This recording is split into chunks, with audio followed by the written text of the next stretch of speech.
Hi, I'm Agile Bob, and welcome to another Wednesday Wisdom. Today, I want to tell you a story. It's a story that happens over and over and over again in my life.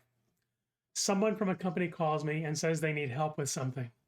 When I ask them what they need help with, the answer almost always is something like a practice or a tool. We need help with sprint planning. We need help with retrospectives. Or my personal favorite, we need help using Jira. These are not problems most organizations actually have.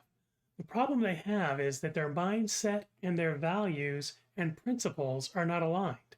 They need the mindset of agility, the values and principles that drive success.